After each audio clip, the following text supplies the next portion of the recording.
नमस्कार, मैं विकास आप सभी को अपने विकास जीएस क्लासेज में स्वागत करता हूं। आज हम लोग 67वीं बीपीएससी के प्रारंभिक परीक्षा के लिए मॉडल सेट को देखेंगे। आइए वर्ग की शुभारंभ करते हैं।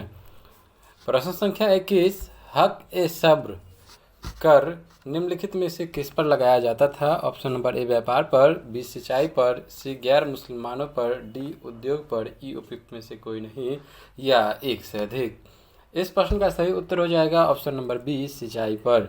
हक ए सब्र कर जो था किस पर लगाया जाता था? तो याद रखिएगा सिंचाई पर लगाया जाता था। यह किस सुल्तान के द्वारा? तो याद रखिएगा फिरोज शाह तुगलक द्वारा सर्वप्रथम हक ए सब्र को लगाया गया। किसके द्वारा? तो याद रखिएगा फिरोज शाह तुगलक के द्वारा।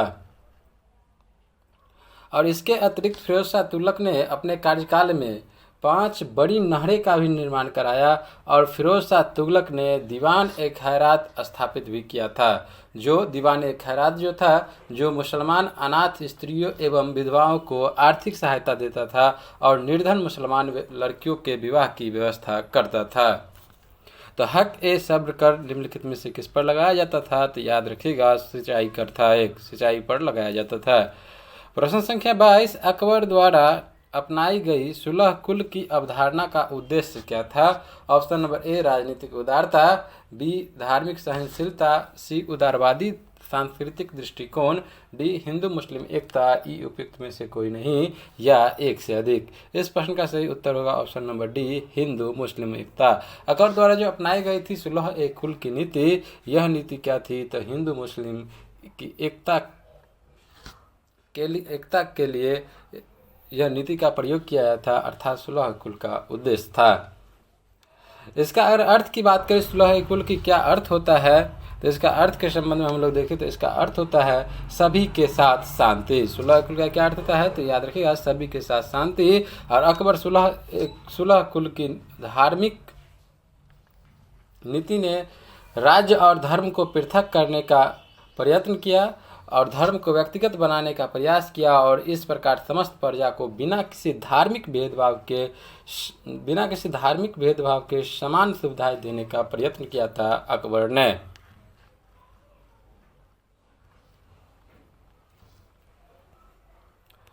प्रश्न संख्या 23, सासाराम में स्थित शेरशाह के मकबरे का निर्माण कार्य किसके द्वारा पूर्ण किया गया? Option number A Islam Shah, B Sulemani Karrani, C Munim Khan, D स्वयं शेरशाह, ई उपयुक्त में से कोई नहीं या एक से अधिक। इस प्रश्न का सही उत्तर हो जाएगा ऑप्शन नंबर ए इस्लाम खान है। सासाराम में जो स्थित है शेरशाह का मकबरा, इसका निर्माण कार्य पूर्ण कराया था। प्रश्न संख्या 24, तिनकठिया पद्धति का संबंध किस प्रकार की खेती से था? ऑप्शन नंबर ए नील की खेती, बी अफीम की खेती से, सी कपास की खेती, डी जूट की खेती। इस प्रश्न का सही उत्तर हो जाएगा ऑप्शन नंबर ए नील की खेती से संबंधित था तिनकठिया पद्धति। इसका संबंध क्या था? तो याद देखिए पहली बात तो नील की खेती से था और इसके तहत अर्थात तिनकठिया पद्धति के तहत किसानों को अपनी जमीन के 3 बट्टा कितना? तो याद रखिएगा 3/20वें भाग पर नील की खेती करना अनिवार्य कर दिया गया था।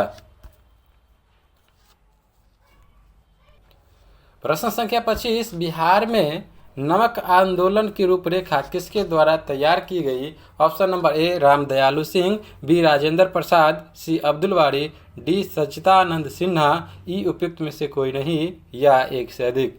इस प्रश्न का सही उत्तर होगा option number B doctor Rajendra Prasad ने बिहार में नमक आंदोलन की रूपरेखा तैयार किए थे। जिसकी शुरुआत नमक आंदोलन की शुरुआत कब माना जाता है? तो 6 अप्रैल 1930 को इसकी शुरुआत की गई थी, जिसकी रूपरेखा राजेंद्र प्रसाद के द्वारा तैयार किया गया था। और इस आंदोलन से पूर्व जवाहरलाल नेहरू ने भी बिहार का दौरा कर जनता से आंदोलन में भाग लेने का आह्वान किया था।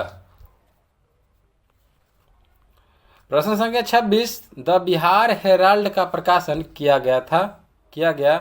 ऑप्शन नंबर ए गुरु प्रसाद सिंह द्वारा, बी मोहम्मद यूनिस द्वारा, सी मौलाना मजहरुल हक के द्वारा, डी रामधारी सिंह दिनकर के द्वारा।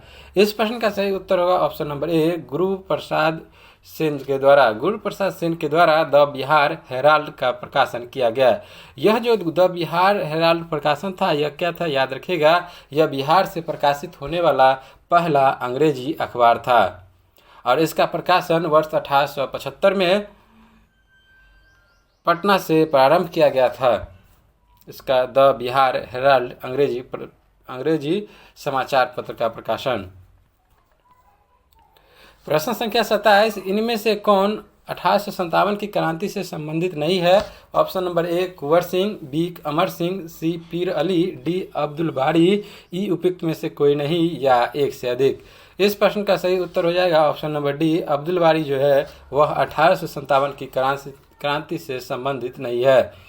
अब्दुल बारी की बात करें तो 1946 ईस्वी में बिहार के दंगा पीड़ितों के बीच गांधी जी के साथ मिलकर काम करने के लिए याद किया जाता है अब्दुल बारी को। और 1857 की क्रांति की बात करें तो इसमें कुंवर सिंह और उनके भाई अमर सिंह जो कि भोजपुर से दोनों भाई थे और पीर अली जो कि पटना से आंदोलन का नेतृत्व किया था। प्रश्न संख्या 28, गौतम बुद्ध की मां का संबंध किस वंश से था? ऑप्शन नंबर ए कोलिय वंश, बी शाक्य वंश, सी लिच्छवी वंश, डी माया वंश, ई उपयुक्त में से कोई नहीं या एक से अधिक। इस प्रश्न का सही उत्तर होगा ऑप्शन नंबर ए कोलिय वंश।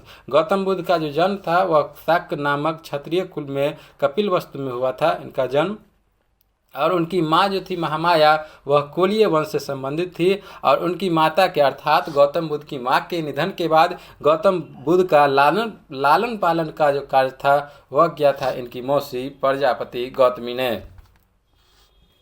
तो गौतम बुद्ध की माँ किस वंश से संबंधित थी? तो याद रखिएगा कोलिय वंश से।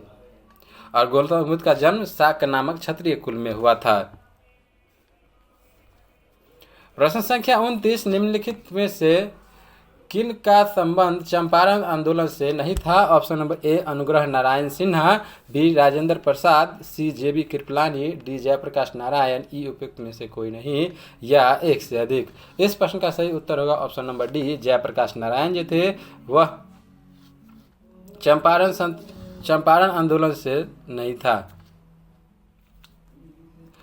यहाँ बात करें चंपारण सत्याग्रह के संबंध में तो 1917 में गांधी जी के नेतृत्व में हुआ था चंपारण सत्याग्रह आंदोलन। कब? तो 1917 में। इसमें राजेंद्र प्रसाद, जेबी कृपलानी तथा अनुग्रह नारायण सिन्हा भी शामिल थे।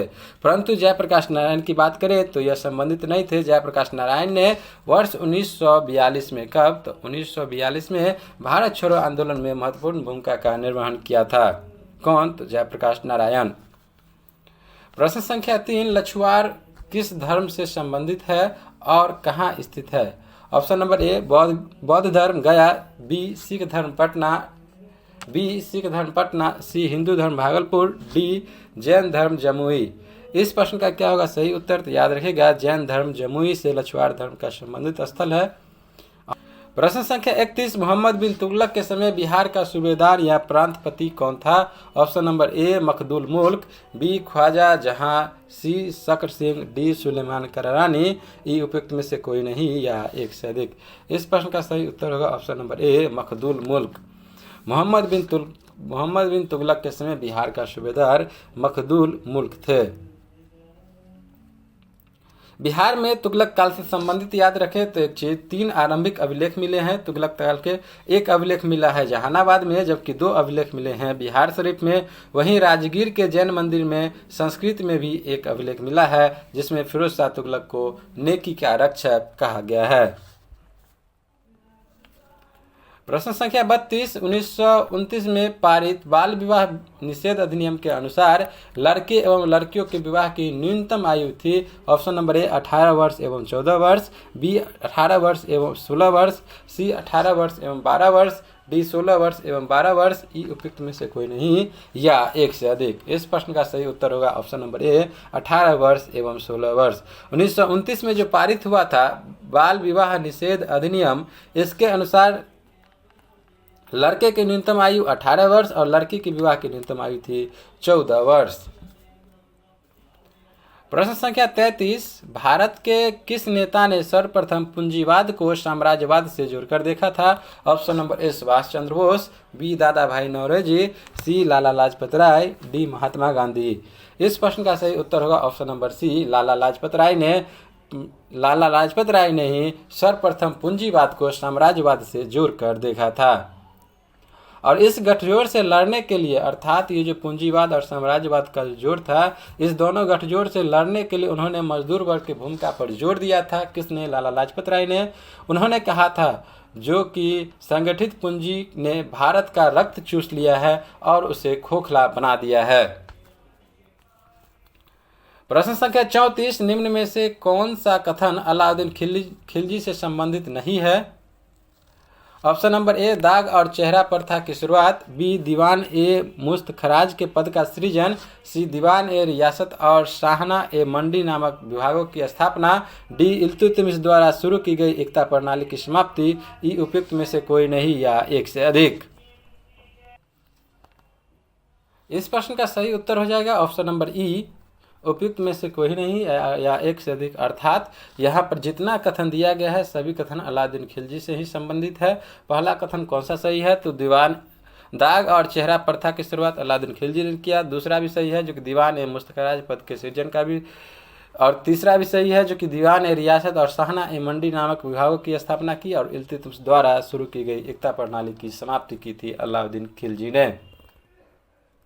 यहाँ आप लोग की बता दें जो कि खादान और कपड़ा बाजार की भी स्थापना की अलाउद्दीन खिलजी ने, और उन्होंने दीवान ए रियासत और शाहना ए मंडी नामक विभाग की स्थापना की थी जो कि बाजार को नियंत्रित करने से संबंधित था। ये दीवान ए रियासत और शाहना ए मंडी किस लिए? तो बाजार को नियंत्रित करने से संबंधित था ये दोनों। प्रश्न संख्या 35, मेवाड़ से युद्ध और चित्तौड़ की संधि किसके शासनकाल की महत्वपूर्ण उपलब्धि है? Option number A Aurangzeb, B Akbar, C Jahangir, D Shah Jahan. इस प्रश्न का सही उत्तर हो जाएगा option number C Jahangir. Mewar से युद्ध तथा चित्तौड़ की संधि किसके शासनकाल की महत्वपूर्ण उपलब्धि है? तो वह है जहांगीर की शासनकाल के। प्रश्न संख्या 36, चंदेरी का युद्ध निम्नलिखित में से किसके मध्य लड़ा गया? ऑप्शन नंबर ए सांगा और इब्राहिम लोदी, बी बाबर और मेदिनी राय, सी इब्राहिम लोदी और मेदिनी राय, डी बाबर और महमूद लोदी, ये उपयुक्त में से कोई नहीं या एक से अधिक। इस प्रश्न का सही उत्तर होगा ऑप्शन नंबर बी बाबर और मेदिनी राय। बाबर और मेदिनी राय के बीच हुआ था चंदेरी का युद्ध, और जो कब हुआ था तो याद रखिए 1528 में, और इस युद्ध में मेदिनी राय की पराजय हुई थी। और युद्ध के पश्चात मेदिनी राय ने बाबर की अधीनता स्वीकार कर ली और महिलाओं ने जौहर की स्वीकार करके सामूहिक आत्मदाह कर लिया था।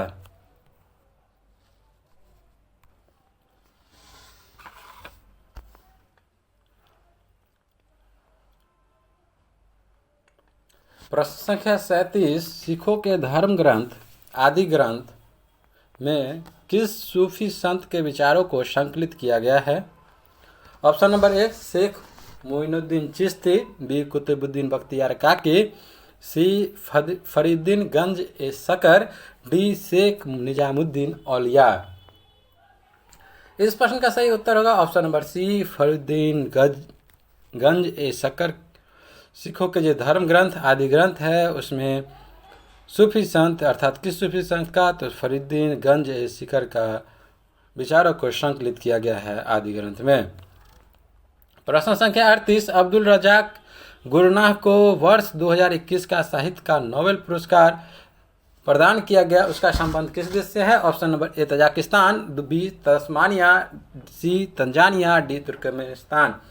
इस प्रश्न का सही उत्तर हो जाएगा ऑप्शन नंबर सी तंजानिया से संबंधित है अब्दुल रज़ाक गुरनाह, जिसे वर्ष 2021 में साहित्य का नोबेल पुरस्कार प्रदान किया गया।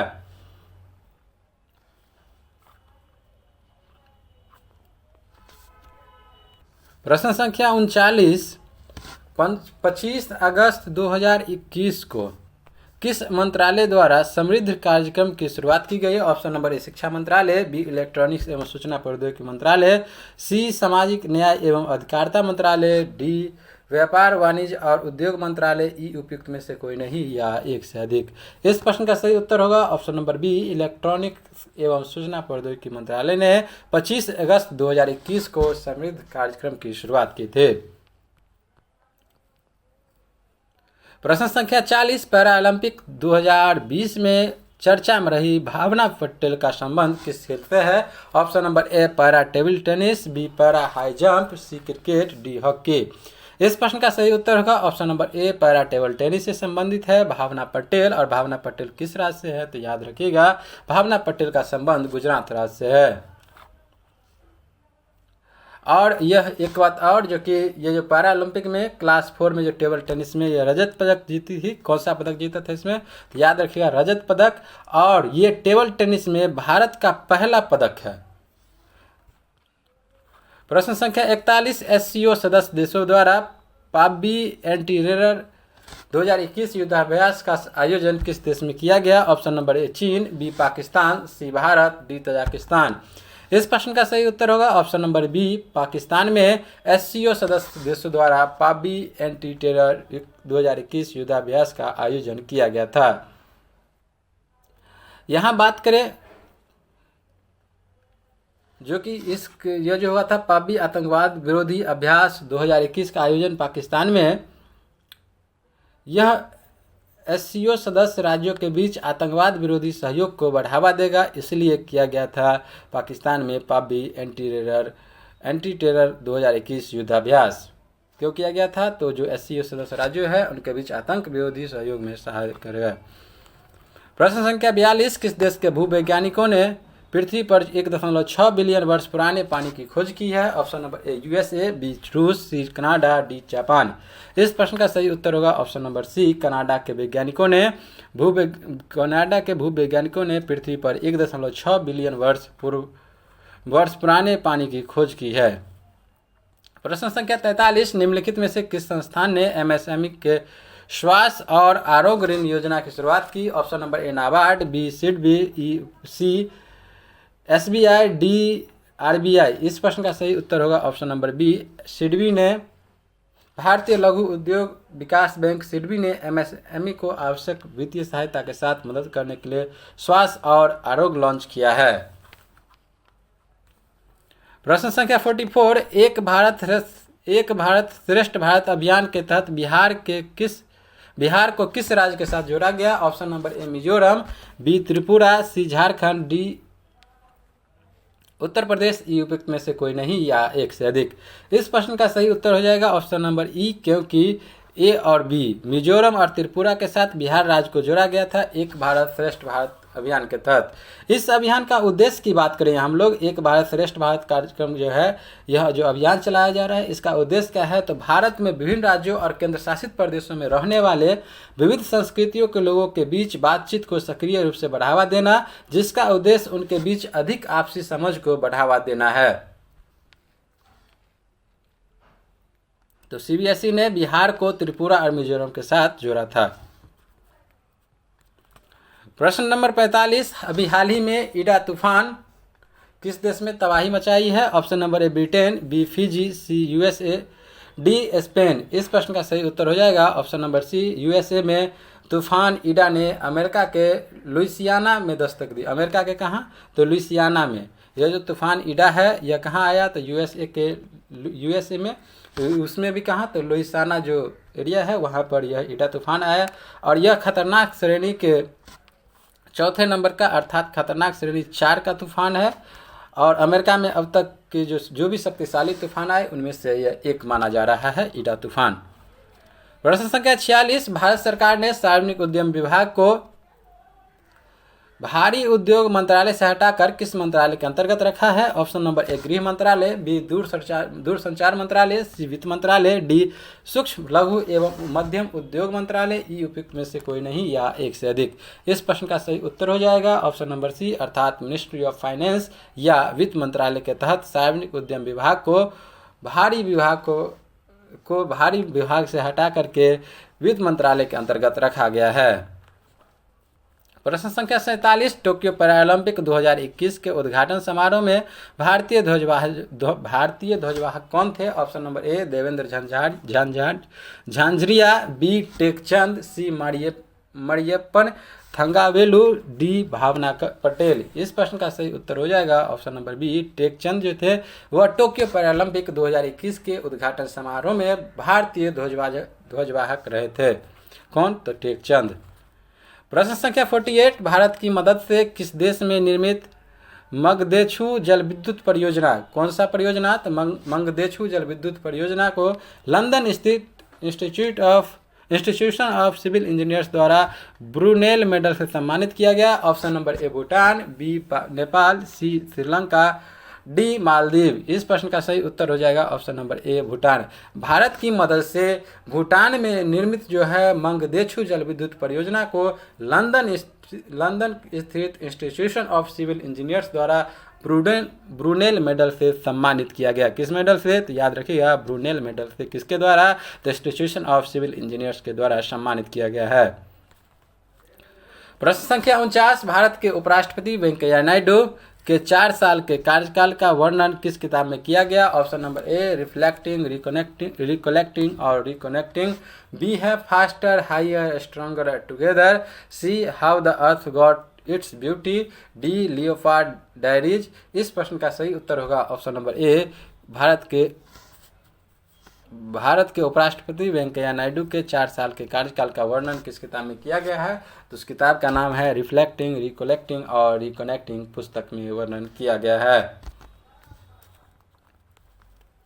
प्रश्न संख्या 50, हल्के लड़ाकू विमान तेजस द्वारा beyond visual range missile Python 5 का सफल परीक्षण किया गया। पाइथन 5 मिसाइल है। ऑप्शन नंबर ए सतह से सतह पर मार करने वाली मिसाइल है, बी सतह से वायु में मार करने वाली मिसाइल, सी हवा से हवा में मार करने वाली मिसाइल, डी नौसेना के पोतों से मार करने वाली मिसाइल, ई उपयुक्त में से कोई नहीं या एक से अधिक। इस प्रश्न का सही उत्तर हो जाएगा ऑप्शन नंबर सी हवा से हवा में मार करने वाली मिसाइल। इसके संबंध में हम लोग देखें तो अपने देश में निर्मित अर्थात स्वदेश निर्मित जो हल्के लड़ाकू विमान तेजस है, इस तेजस विमान के द्वारा अप्रैल 2021 में हवा से हवा में मार करने वाली 5वीं पीढ़ी की पाइथन 5 मिसाइल, कौन सा मिसाइल? तो पाइथन 5 मिसाइल का परीक्षण गोवा में DRDO के माध्यम से किया गया और यह हिंदुस्तान एरोनॉटिक्स लिमिटेड अर्थात HSC द्वारा निर्मित एक इंजन वाले सुपरसोनिक तेजस विमान की बियॉन्ड विजुअल रेंज लक्ष्य को भेदने की क्षमता को साबित करता है। तो हल्के लड़ाकू विमान तेजस द्वारा beyond visual range missile Python 5 का सफल परीक्षण किया गया। यह पाइथन 5 मिसाइल है, हवा से हवा में मार करने वाली एक मिसाइल है। प्रश्न संख्या 51, 12 वर्ष से 15 वर्ष तक के बच्चों के टीकाकरण के लिए फाइजर बायोटेक की वैक्सीन को मंजूरी देने वाला पहला देश कौन बन गया है? Option number A America, B Switzerland, C Brazil, D Canada. इस प्रश्न का सही उत्तर हो जाएगा option number D Canada. Canada जो है वह 12 से 15 वर्ष के बच्चों के टीकाकरण के लिए फाइजर बायोटेक की वैक्सीन को मंजूरी मई के पहले सप्ताह में देने वाला पहला देश बन गया। प्रश्न संख्या 52, किस देश के राष्ट्रपति इदरिस डेबी इतनो की मौत विद्रोहियों के विरुद्ध संघर्ष में 20 अप्रैल 2021 को युद्ध के मैदान में ही हो गया? Option number A Chile, B Peru, C Chad, D Kenya. इस प्रश्न का सही उत्तर होगा ऑप्शन नंबर सी चाड। चाड कहाँ है? तो यह एक अफ्रीकी देश है। चाड यहाँ के जो राष्ट्रपति थे इदरिस डेबी इटनो की मौत विद्रोहियों के विरुद्ध संघर्ष में अप्रैल 2021 में हो गई। ये जो थे इदरिस डेबी इटनो यह लगातार 6ठी बार राष्ट्रपति चुने गए थे और पिछले 30 वर्षों से लगातार शासन में थे। प्रश्न संख्या 53, हाल ही में जारी Stockholm International Peace Research Institute अर्थात सिप्री 2021 के रिपोर्ट के अनुसार 2021 के प्रारंभ में भारत में परमाणु हथियारों की संख्या है। Option number 105, B 210, C 156, D 170। इस प्रश्न का सही उत्तर होगा option number C 156। Stockholm International Peace Research Institute SIPRI 2021 के अनुसार सिपरी के जो रिपोर्ट है 2021 के रिपोर्ट के अनुसार 2021 के प्रारंभ में भारत में परमाणु हथियारों की संख्या 156 हो गई है, जो कि 2020 तक थे भारत के पास कितना 150, लेकिन वर्ष 2021 में हो गया 156। यहाँ बात करें रूस और यूएसए के संबंध में, तो रूस और यूएसए के पास कुल वैश्विक परमाणु हथियारों का 90% से अधिक है। इस प्रकार आज की वर्ग की समाप्ति की घोषणा यहीं पर करते हैं। मैं विकास, जय हिंद।